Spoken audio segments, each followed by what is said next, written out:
Okay, so let me just start. Well, I was beginning to say that in a way the performance you've just seen speaks for itself, but I hope what will now follow will kind of enrich your experience of that wonderful production. And Pamela, I'm going to read immediately a note here from Glenda Baum, who you may well know, saying, "I get more from this every time we see it. Well done, Pamela, and the great team." And I have to say, very personally, I've seen it several times, I've viewed the film several times, and I absolutely agree with Glenda. And I think I will speak for almost everybody here that you watch it, don't you, with a smile on your face and a tear in your eye. It's that fantastic combination, Pamela, that you've so wonderfully achieved of the pathos, the humour combined, the tragicomedy, indeed. But let me start with just a few practicalities. I imagine all of you by now are pretty familiar with the way Zoom works, and we've already, for some of you, said that we've decided to keep everybody muted just for purely practical reasons to eliminate background noise. And if you wish to ask questions, and of course you're very welcome to, although I'm not sure if we'll have time for everybody's, please type them in concise form via the chat option, and Susan, yes, to Susan, who will field them to the right people and read them out.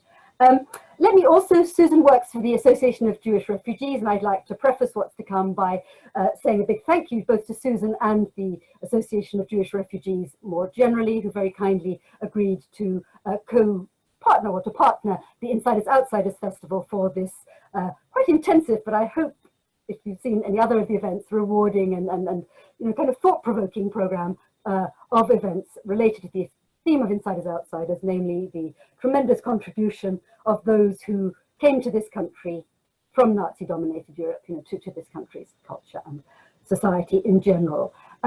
It's coinciding with Refugee Week. I will just say very briefly, for those of you who are not aware of that, I suspect you are, but it felt very important to us that we should stake a claim, if you like, in the story of refugees to this country, to make those important links between refugees now and refugees from the 1930s generation, which of course is very much the topic of Pamela's performance and indeed of the Insiders Outsiders Festival generally. So without further ado, I think that's fine by way of practicalities. Actually, yes, I am just going to say, before I hand over first to Pamela and then to the other three speakers to talk about their relationship to the real life Cosmo Café and indeed to this production, I would like to extend particular thanks to Andrew Snell and Eileen Hughes, who I hope, but I'm not sure, are in the audience, who were the wonderful team of filmmakers who produced the film that you've just seen. My heartfelt thanks to them. And on the back of that, a very, very, very warm thank you to Dr. Colin Fink, who I think is in the audience, who made it financially possible to produce the film in the first place. And I'd also like to mention two other people. I mean, the whole team worked closely and productively together, but I'd like to single out for special mention Philip Glassborough, who was involved with the project from the very, very start, I'm sure Pamela will agree, who was officially the script consultant, and also a friend and colleague, Norbert Mein, who acted as the music consultant. And some of you may indeed have heard him talk very movingly in tandem with Sue Lukes yesterday about music in internment. And that will be, I should say straight away, that all the events that have taken place this week have been recorded, and they will be uploaded on YouTube for future reference from next week onwards. So look out for that. So the plan is, we'll play it by ear somewhat, for me to hand over to Pamela first, and then to the others who I will introduce later, to speak for 10 minutes or so, and then hopefully have time for questions afterwards. I'll say a little bit about each speaker in turn. We'll keep it fairly informal, I hope.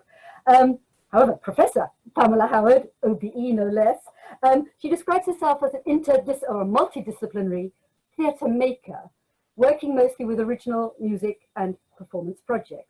She's been finding and developing ways of telling stories about refugees and displacement and resettlement for many years, often staging them in unloved and forgotten spaces. And I should add, for those of you who don't already know this, that the original production of the Ballad of the Cosmo Café took place in mid-November last year, a mere 4 complete sold-out performances at St. Peter's Church Hall in Belsize Park, just a stone's throw from Belsize Square Synagogue. So not exactly an unloved space, but certainly not a conventional theatre space. Her wonderful production of Charlotta, a tri-coloured play with music based on the paintings, the artistic work of the young Berlin Jewish artist Charlotta Salomon, who died aged 26 in the Holocaust, completed a world tour in 2019, and I think very much typifies her approach to the theatrical experience, as does indeed the Ballad of the Cosmo Café.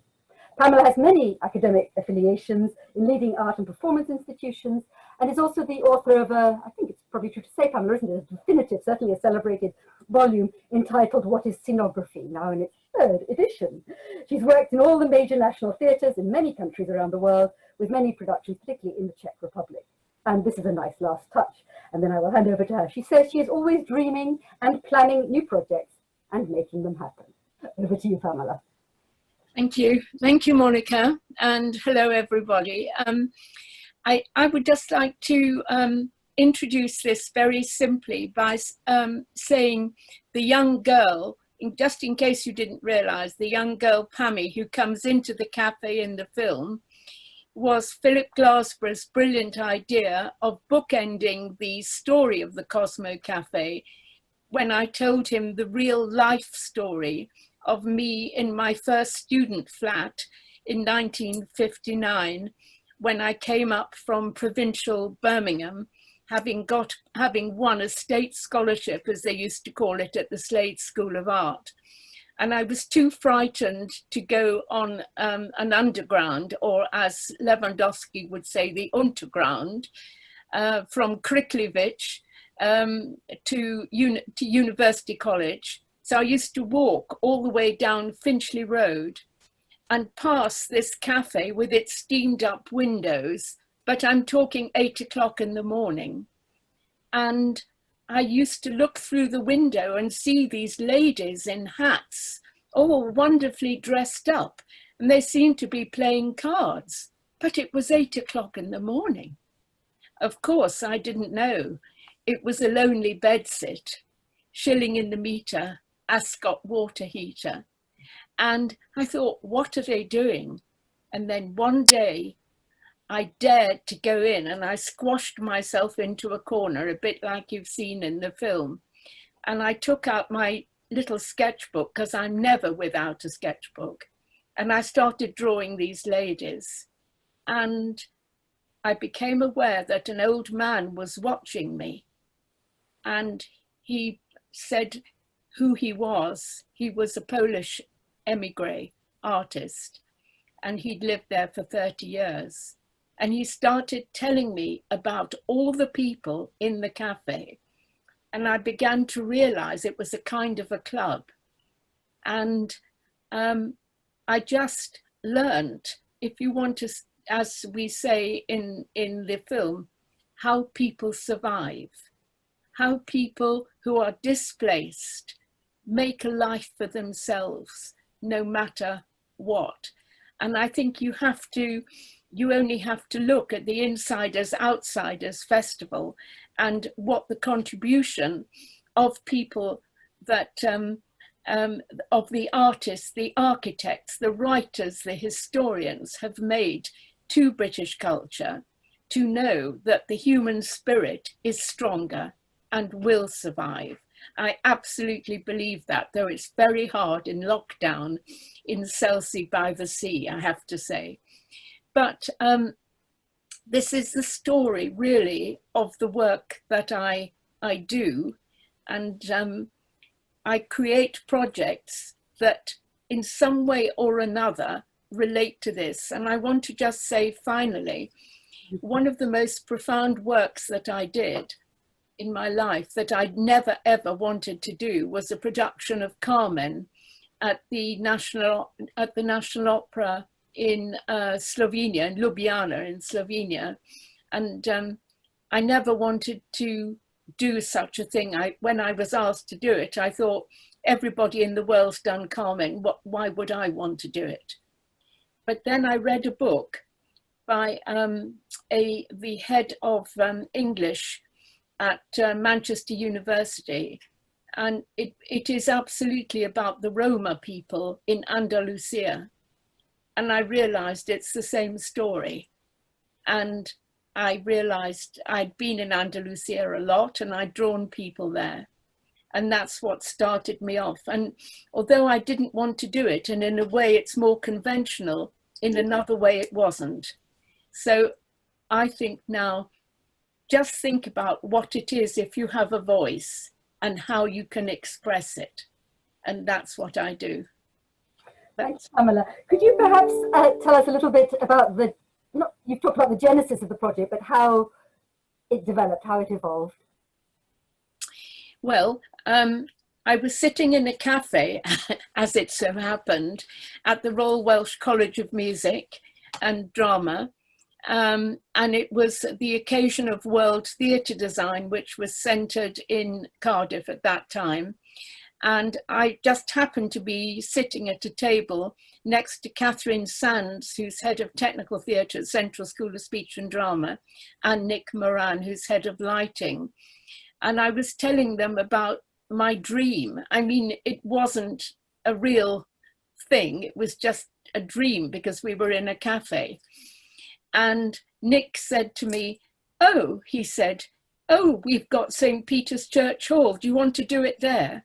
I'd never seen St. Peter's Church Hall, but it sounded a good thing to me. So I said, "Yes, all right, then I'll do it there." And then I spoke to my friend Stephen Greif, and he came to look at it with me. And I said, "Do you think we can do it here?" We said, looking at this empty church hall. It seemed so unprepossessing. But you know, unprepossessing is good because you can make it what you like. And I just thought we'll just put tables and chairs and it'll be a cafe. And then I knew that Philip and I wanted to work together. And I thought he would be a marvelous person to tell stories. And so it came to be. And then, Monica, thank you, because you introduced us to Norbert. And what I really wanted to say is when I listened to Norbert's talk yesterday, and I realized about how involved he is with the genre of ballad singing, familiar songs, telling stories again and again. I thought that it's perfect. And it's been the most fruitful collaboration, and it's going on as it develops. So everybody watch this space, because though we can't do it in 2020, you bet your life we're going to do it again in 2021. Okay, thank you very much, Pamela. I'd like to hand over now to Jack Klaff, who, when you see him, you may recognize him. Let me read out his own description of who he is: a writer, a performer, a director, and an academic who's written a number of dramas, solo pieces, scripts for all media, and the odd book. Jack's first film was Star Wars, no less. His first telly piece was a Sweeney featuring Morecambe and Wise. He performed his trilogy about male-female relationships in Saudi Arabia, and one of his books is Bluff Your Way in the Quantum Universe. He was in a sitcom with Anne Bancroft, and he's interviewed 9 Nobel Prize-winning physicists. During the current lockdown, he has recorded a Beckett play with John Caney and is writing an adaptation of a Russian masterpiece, I wonder which one, to be performed next year. In other words, he's a storyteller who happened to have frequented the Cosmo Café. Over to you, Jack. Well, thanks very much. Sorry, forgive me. I haven't prepared a talk. I wonder if we could do question and answer, because I haven't sort of got a talk ready. You don't have to have a talk, Jack. I think maybe just for starters, you tell us a little bit about your own memories of having been somebody who spent time at the Cosmo, but also in your role as an actor, somebody who performed in Pamela's production. That I think those 2 aspects would be very good to hear about. Okay, with absolute pleasure. Yes, I'll do that. And in fact, it's good to do something, to do stuff extempore and as an improvisation. And indeed, there were many improvisations at the Cosmo in my experience. So I came along a lot later. I'd arrived from South Africa. I was living in Greencroft Gardens, and I discovered the Cosmo like one discovers any old cafe. I had no idea about the history. I had no idea about anything. It was just a good place to go. It was very crowded at times, but also in the afternoon, you could sit there on those little stools or with those nice benches and write. One day, a woman started to talk to me, one of the more recent immigrants, I would say, rather than the ladies that Pamela knew, she turned to me and she said, "I know your work, I know your work." I said, "How could you possibly know my work?" Well, she dreamed something. She said, "And you are in the Jewish tradition." I said, "I have to, forgive me, but I'm really not in the Jewish tradition. If anything, I'm against the Jewish tradition to a large extent. I'm really outside the Jewish tradition. I question the Jewish tradition." She said, "That's the Jewish tradition." And so over the years, I got to know that woman and a number of other people. The mix of people that I knew were indeed emigres. There were lots of people and so on, but also actors coming from the Hampstead Theatre and indeed from the Central School. I'll just tell you a couple of quick stories. One was that a woman I know relatively recently, that is to say in the 90s, because of course we all mourned it when it closed, but a woman was sitting there with another woman, very beautiful woman, but somebody who'd had the roughest life. So one of the women is a director and the other is a writer, and they're talking. And in the Cosmo, which was extremely crowded, and these two women are hunched together in the middle of this crowd, talking as softly as possible about the most gruesome parts of life. They're talking about rough stuff and all sorts of things that are really, you could say, violent or horrifying and so on. And after about, I suppose, 45 minutes, one of the immigrant women who was sitting opposite stood up and said, "You two women, you're marvelous, thank you," and left.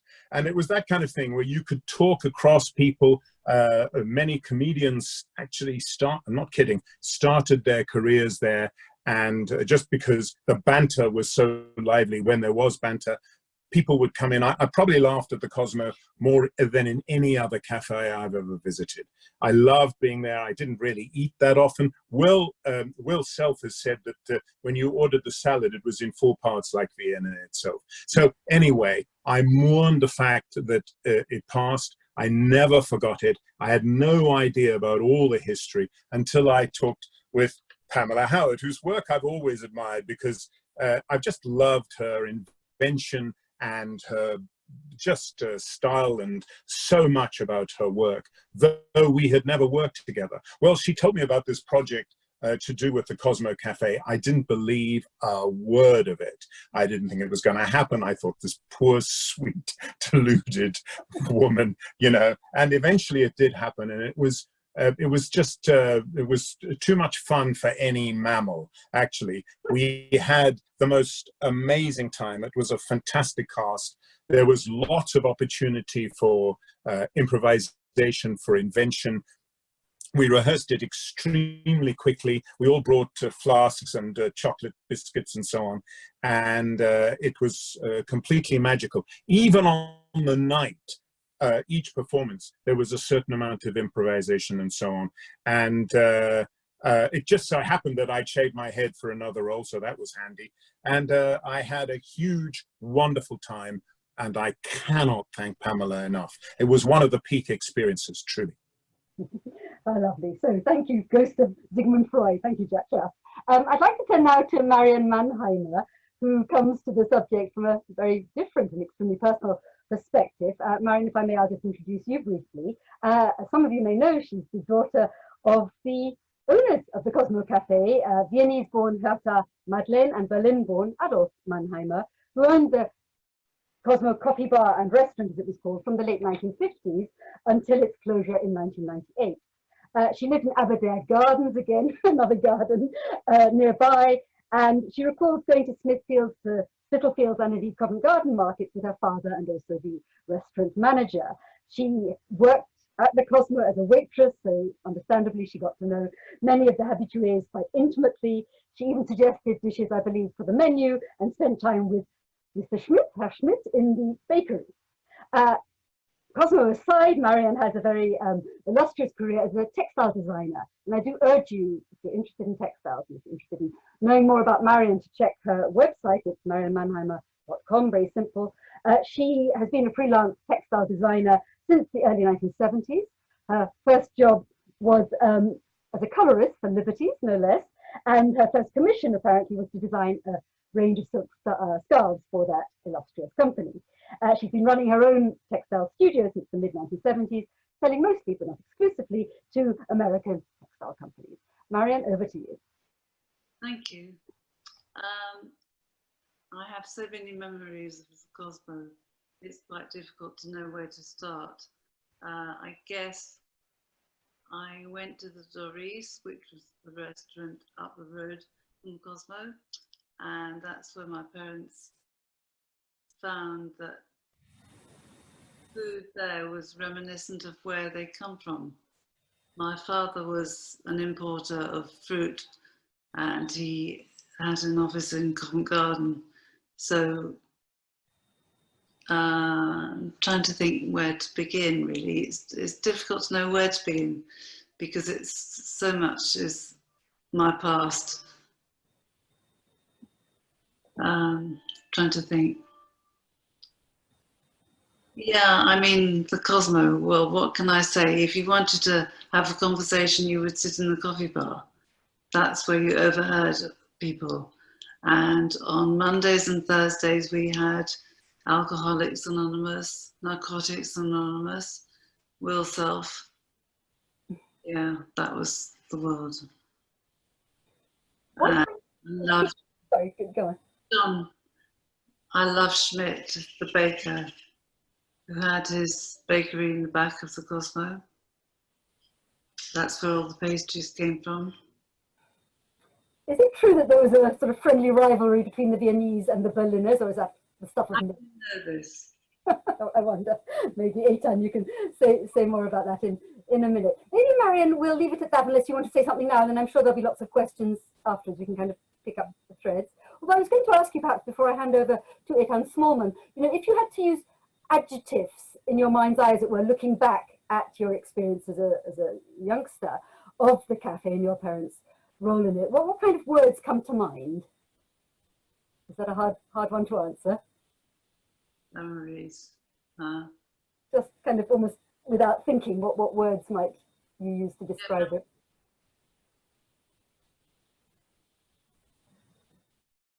No? Okay, so think about it and maybe you can come back to me with some answers. All right, let me hand over now, Marion, I'm sure we will come back to you, to Etan Smallman. I'll keep this fairly brief. Etan is, as you will see as soon as you catch sight of him, a different generation completely, but he's the grandson of Zygmunt Balsam, who was the manager at the Cosmo in the early 1940s, before setting up his own establishment just across the road, the Café Balsam, which would later become the Doris. Now, the Doris is another kind of parallel story, which we will, for the most part, I think, not talk about today, but it is part of that Finchley-Strasse phenomenon that many of us are familiar with.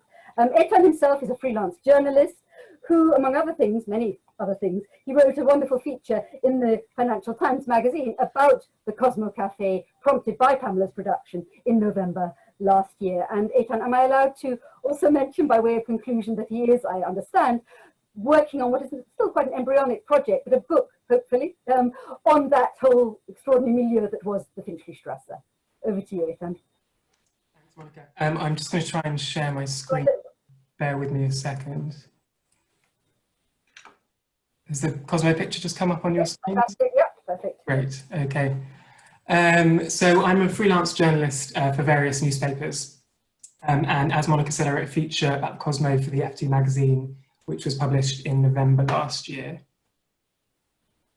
I pitched the idea and I wrote it because I think the history is fascinating. I have to admit that when my dad took me to the Cosmo when I was about 10, not long before it closed, the significance was slightly lost on me at the time. I do also have a personal connection. My grandfather, Zygmunt Balsam, was a manager there in the early 1940s. This is a picture of him in the 50s with my mum taken outside their flat on Linfield Gardens. Not one of the gardens mentioned in one of the songs you just heard, I don't think. He had it earlier though, like Jack Klaff lived on Greencroft Gardens. I'm going to start with a snippet from an article from the Association of Jewish Refugees magazine in 1980, which I found quite moving. This was published on his retirement after 50 years in hospitality. He'd long ago moved to Leamington Spa, but it said that many of his refugee former customers would remember him fondly. Mr. Balsam did not mind if they could not afford more than a cup of coffee. He served them with pleasure because he himself was one of them. This is the card printed for him by the Central British Fund for German Jewry. As you can see, he fled Berlin and arrived in Southampton stateless on the 23rd of August 1939, a week before Germany invaded Poland. The charity is now called World Jewish Relief, and I just want to give them a quick plug. They digitized their archive about 4 years ago, and anyone who has parents or grandparents that were helped by what was then the CBF can send an email on their website to get hold of any papers that they have. I'd like to tell you a bit about what my grandfather had left behind in Germany to give you a sense of what many of these people were trying to recreate in NW3. In Berlin, he had been the manager of a major cafe called the Ulandeck, which from what I've read was at the heart of Weimar culture, one of its premier jazz and cabaret venues, according to one book, notorious for its reckless swing.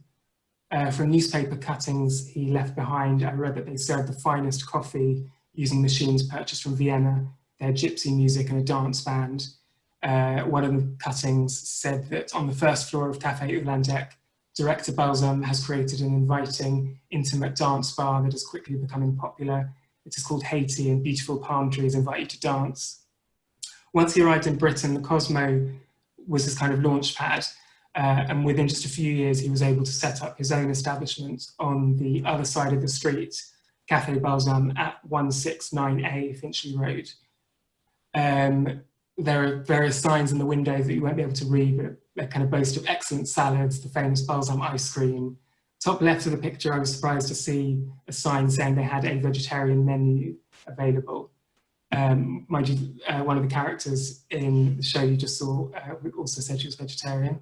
It was a favourite haunt of the Amadeus Quartet, and I read that the Blue Danube Club was hosted there for a while in the basement. From there, he moved to Mayfair, setting up Balsam's restaurant at the corner of Down Street and Hertford Street. And here is my grandfather and a rare picture of my grandmother, Ilsa, too, who I'm told was quite camera shy. In the AJR's archive, I also found several Balsam adverts. I mean, it's a great resource. There are adverts for the Cosmo and the Doris and all of the Finchley Road hubs. As you can see, one of his early singers was Alma Cogan, though the claim to fame he took most pride in was that Princess Margaret visited at least once. Back to Finchley Road, or Finchley Strasse, as the bus conductors apparently called it. This is a map that was produced by the AJR of all the refugee businesses along Finchley Road, which was put together for a Jewish museum exhibition in 2002. I only found out about this recently, but my grandfather was mentioned in there. At some point in the 40s, he was also managing the Burlington restaurant, which no one seems to remember. So if you know anything about it, please do let me know. But it seemed to offer good value, soup, joint, veg and a sweet for 2 shillings, well-known continental atmosphere included. And when he moved to Mayfair, closing Café Balsam and opening Balsam's restaurants, another staff member from the Cosmo saw an opportunity. Cosmo waitress Doris Balash managed to get a loan from her bank manager, a Cosmo customer, and took over Café Balsam, turning it into the Doris, which I'm sure many of you fondly remember. I haven't got a picture, unfortunately, but I can show you what it looks like now. So that's Halifax. So that's where Café Balsam, Burlington and the Doris once stood. And the site of the Cosmo today now Sprinkles Ice Cream Parlour. Briefly, I'm going to just tell you about some of the influential figures whose lives intersected with the Cosmo just for a couple of minutes.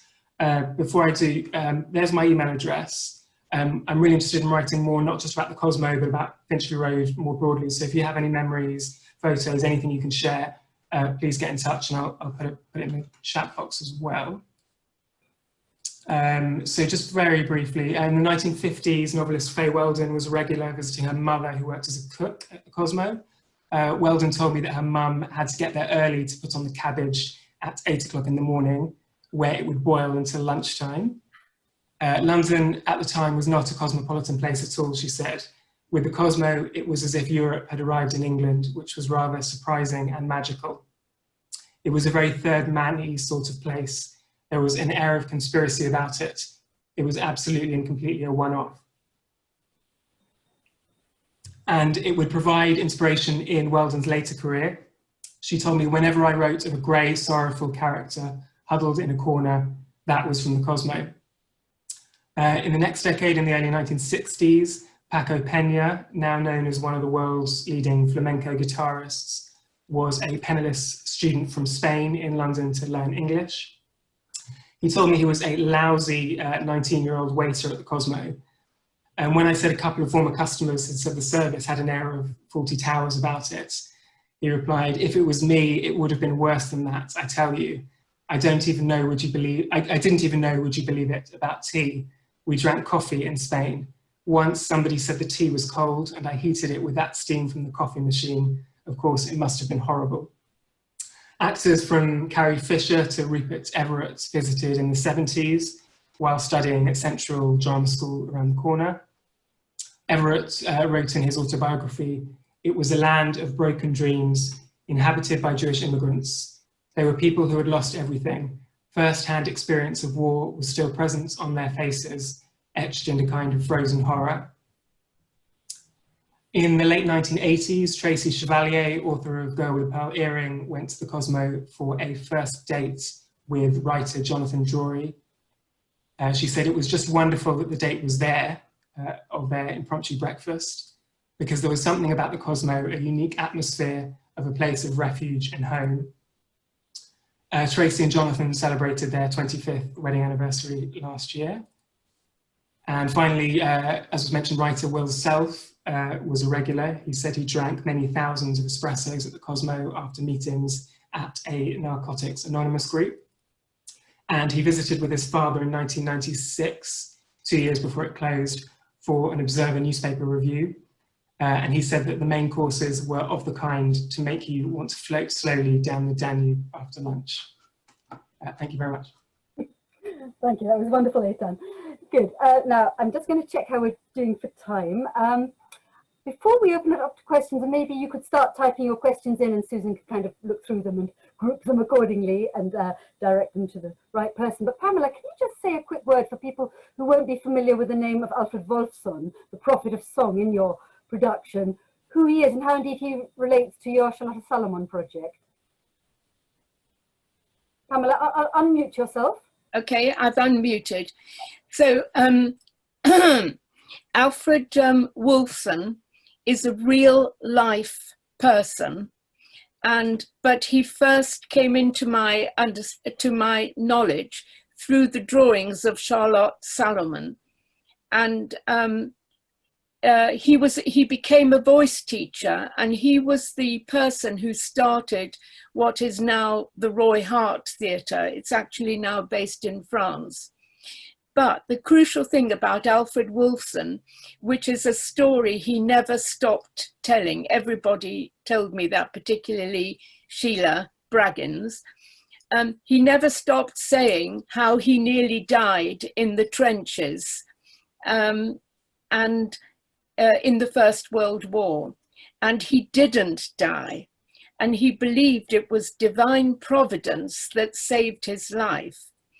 And he believed it was his mission in life to rebirth opera singers as they would have been when they were babies, because babies can sing from the bottom of the voice to the very top of the voice. And he believed that until an opera singer could rebirth themselves, they could never reach their full potential.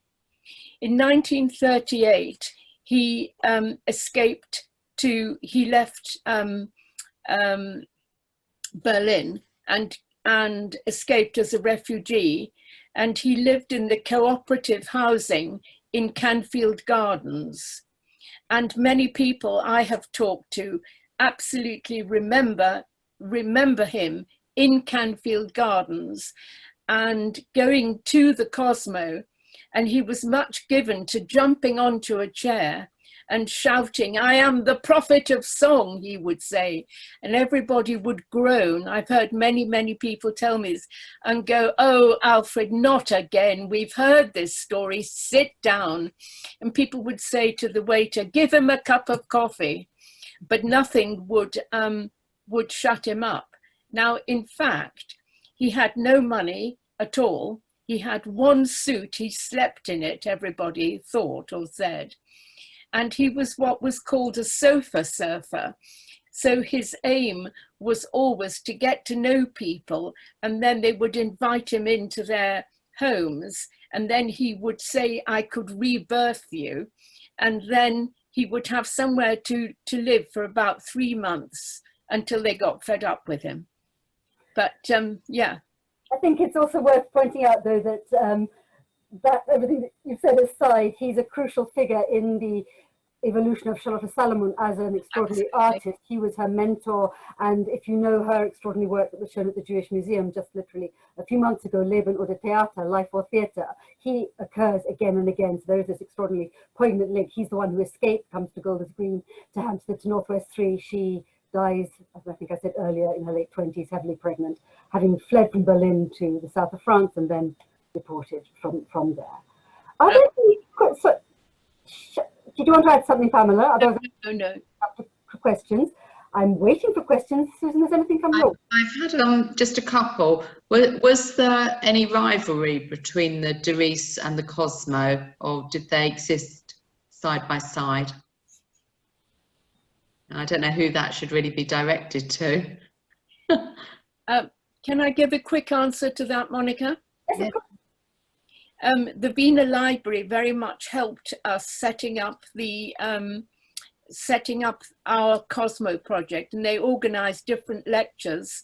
And one of the most memorable ones was when they had people from the Doris at one side of the lecture hall and people from the Cosmo on the other side, or who remembered the Cosmo on the other side, and each one sort of talked about food. They talked about nothing but food, and which food was better in the Doris, or the breaded mushrooms, which were much better in the Cosmo.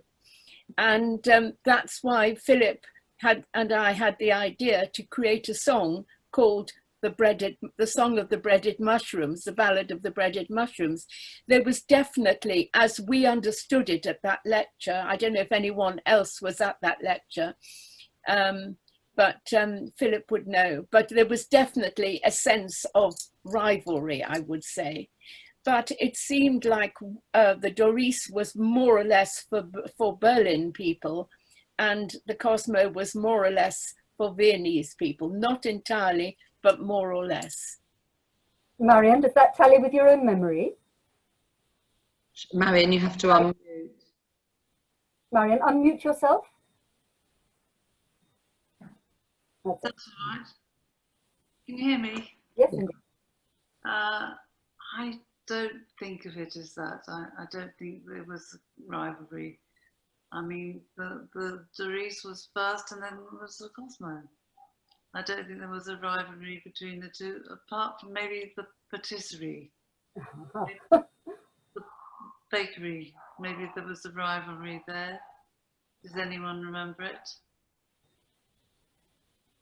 Do we have anybody in the audience who'd like to chip in at this point? Or indeed anybody who has direct memories that they might like to share with us? If anyone could put it on chat, we'll unmute you. I've had another question in.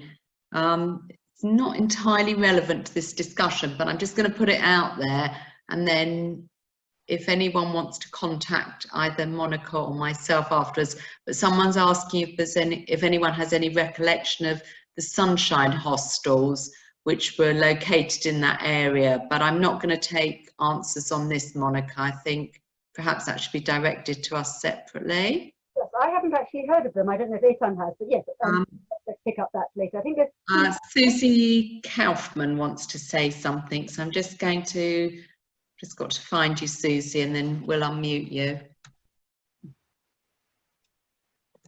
Bear with us.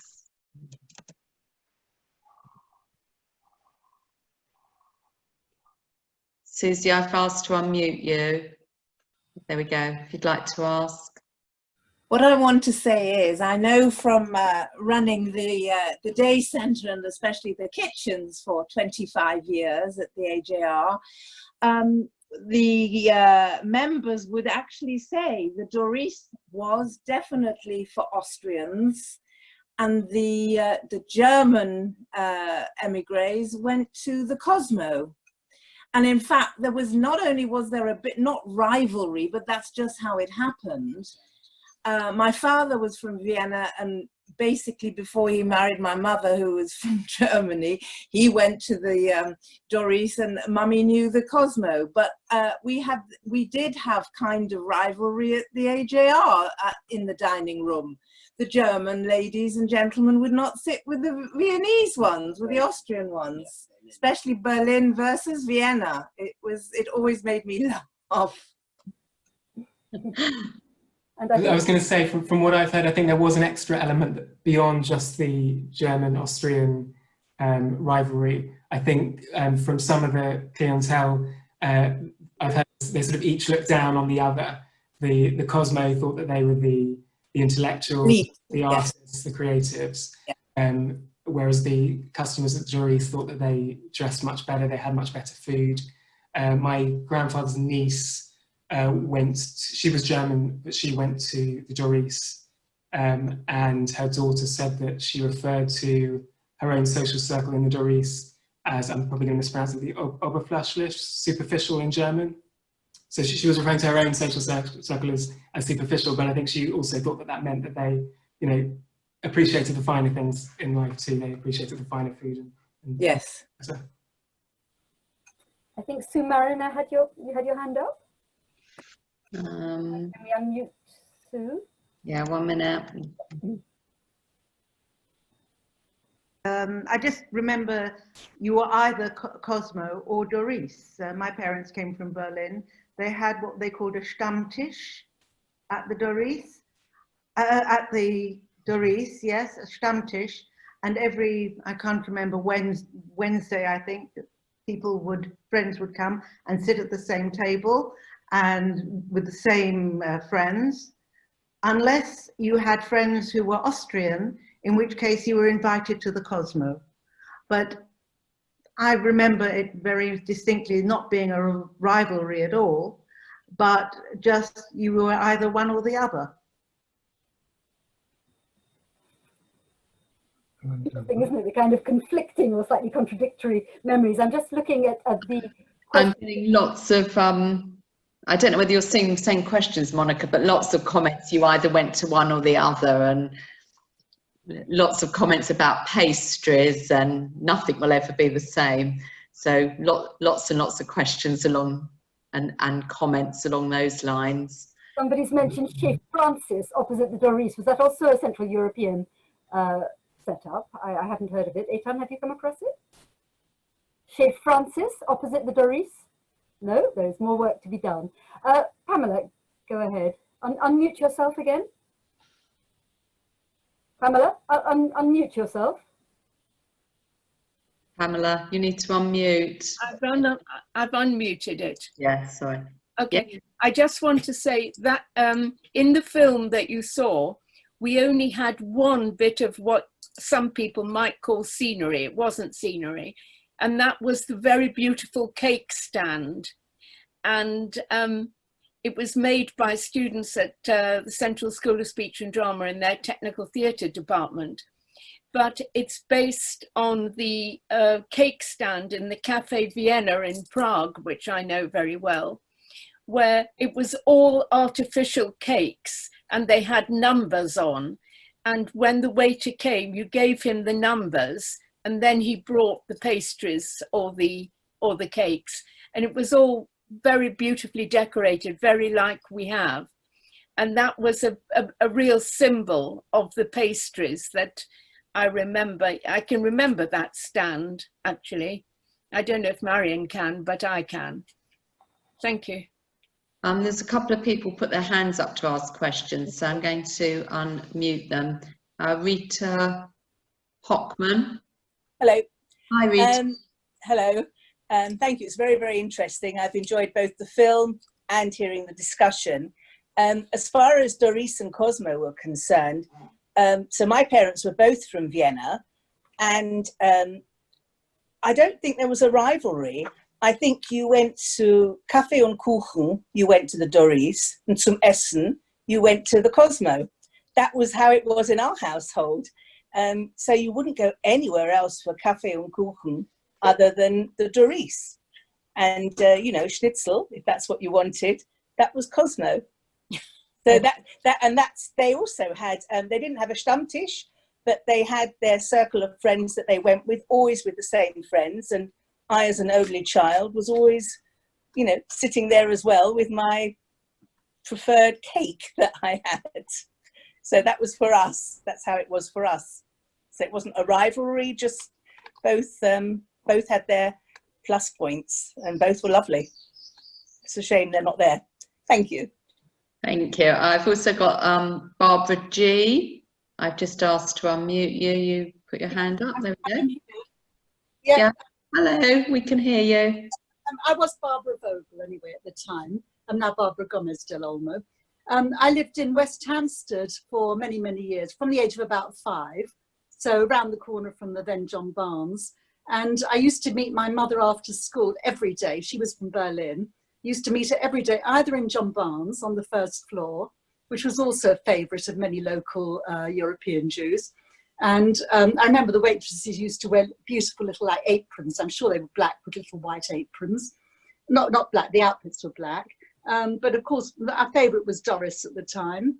And, you know, after school, my big decision was whether to have the, I actually asked a question on that. I don't know what they were called. And I often described them and can't remember the name. They were like eclairs, but they were bigger and they were round. And they came in chocolate or coffee with a big portion of cream in the middle. And, you know, my big decision after school virtually every day was whether to have the chocolate one or the coffee one. And just very occasionally I would have the strudel. And I still remember going into Doris and, you know, the men would raise their hats and probably say, meine gnädige Frau. And we used to sit at a table and it was like being in Germany. It was like, you know, my mother was so at home there. We had, her best friend was Austrian, I believe from Vienna. And they went to Cosmo, of course. And occasionally on Sundays we'd meet them for lunch, but that had to be at Cosmo because they only went to Cosmo. And then I was the one that I think probably raised your comment on Chez Francis. That, I know it opened later on, but that also became a favourite. I don't think it stayed there for that long. It was there for a few years probably. So that was opposite Doris. And I also made a note, there was the Czech Club in West Hampstead, where many of my mother and her friends used to go for Sunday lunch. So that was another favourite. And of course they had schnitzel and they had wonderful veal with spinach and the dumplings. And I believe that's still there actually. And a waitress who was at Doris went to work at the Czech Club. So I think it must have been when Doris closed and we were so pleased to find her again.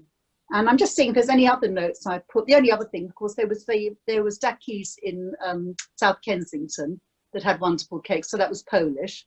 So I don't think they were Jewish, but they, you know, a lot of Jewish people went as well. And the other place was in Charlotte Street. And I can't remember the name, that German restaurant, which is very basic and quite cheap, but that was a big favourite. So maybe somebody in the audience will remember the name.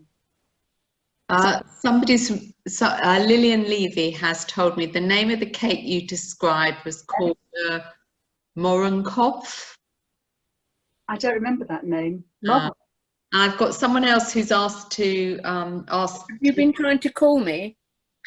Oh, somebody's. Pamela, maybe mute yourself. Yes. Oh, mute. Let's mute Pamela. Okay. Somebody called Peter, and Peter, I've asked you to unmute. He wanted to say something about the cakes, and apparently in Charlotte Street it was called Schmitz. Schmitz, yeah. There you go.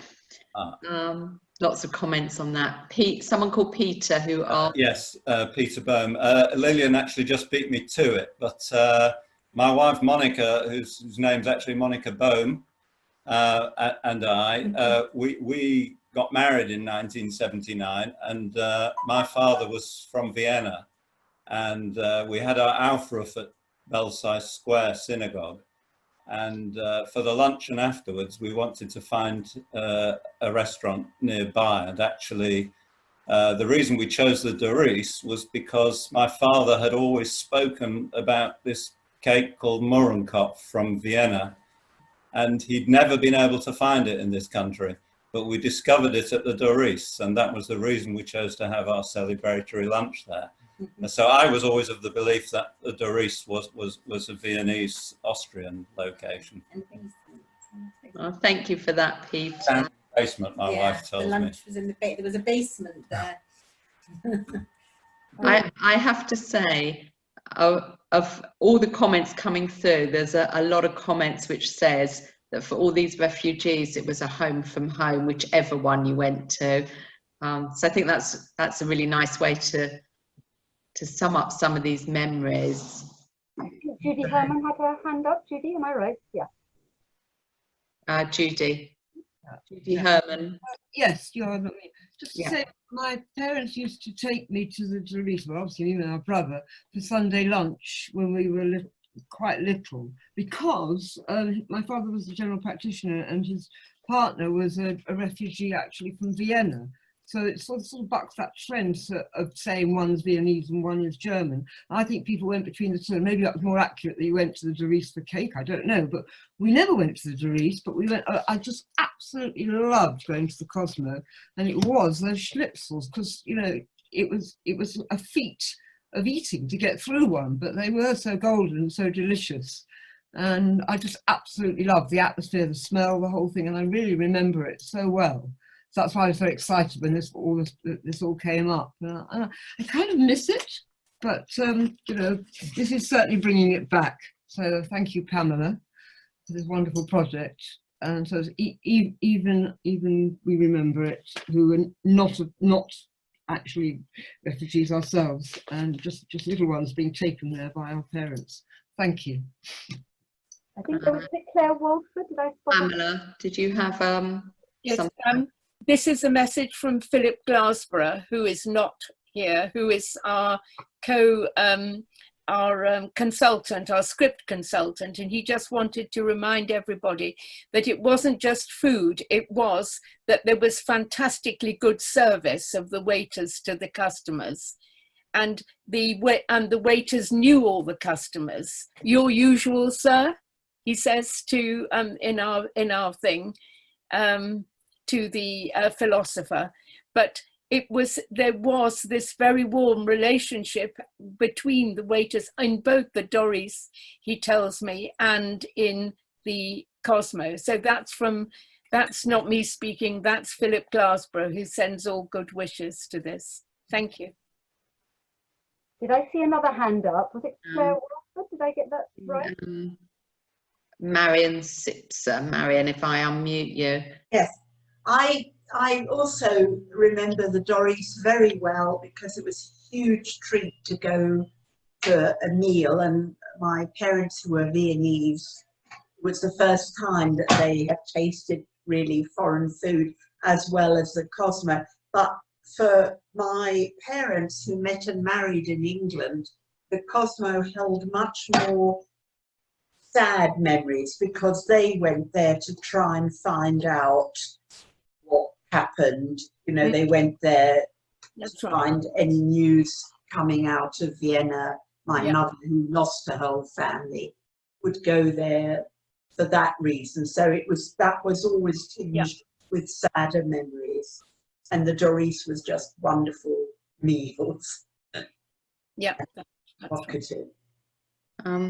Thank you. Pamela, I think with this, Monica, it's up to you, but I think just time-wise. Time to wind up. I'd like to, since we've quite rightly, I think, deflected everybody's attention from the matter of food, which obviously was important, but Marion has introduced a much more sober note.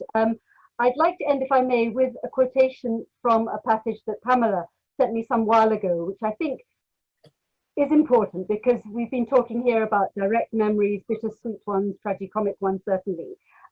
Pamela's play is something quite different, and if I may, I'll just read you this passage by way of conclusion. It protects, I must confess I don't know, Thierry Viau and Frédéric Trivine, two French commentators, and they said the following. They said, representing reality is never actual reality, You'll never agree on the details. Things happen, and that's reality. And then poof, it's over. And those who lived it didn't live the same thing, don't tell it the same way. Evidence of what happened exists, but it's partial or fractured. It's impossible to repeat the entirety of the reality to those who didn't live it. With this impossibility, and please note, with this impossibility, the bad people do journalism, pace, Etan, the good do history, and the geniuses do theatre. We take that reality and we make it into something, a story. Thank you, Pamela. Thank you, everybody. Let me just conclude by picking up on something Pamela herself said earlier on, that there are plans afoot, and I very much hope they come to fruition, to restage the live performance, because what you've seen is a film. It's not the same thing as being there in that simulated cafe setting. Hopefully, Pamela, am I right, in the spring of 2021, all being well, and just possibly on the actual site of the Cosmo Café. But watch this space. And if you haven't yet signed up to the Insiders Outsiders newsletter, please do. You'll find a means to do it on the Insiders Outsiders website, and we will keep you posted both about plans for Pamela's wonderful production, but also for events related to the theme of the festival in the future. Thank you very much, all of you, for being here. And goodbye. Thank you. Thank you.